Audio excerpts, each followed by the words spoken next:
మా తమ్ముడు అయితే నేను రాఖీ కట్టుంటే గిఫ్ట్గా అయితే మాకు ఇచ్చాడు. మాకైతే ఇప్పుడైతే మనమైతే గిఫ్ట్ అయితే ఓపెన్ చేయబోతున్నాం. ఆగండి చూద్దాము ఇప్పుడు ఎట్లా ఉంటుందో. దీంట్లో ఓపెన్ చేస్తే ఏ చాక్లెట్ వస్తుందో మనం చూద్దాము, తీద్దాము. ఓకే, తమ్ముడైతే ఇచ్చినప్పుడు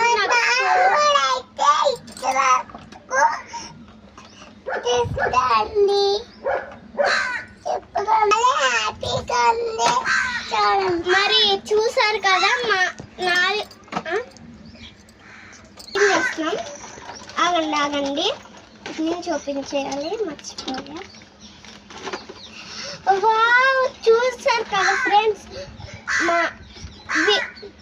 వాళ్ళ అమ్మోళ్ళు అయితే మాకైతే ఇంత కష్టపడి ఇదిగోండి ఇన్ని తెచ్చారు. ఇదిగోండి ఇన్ని అయితే మా కోసం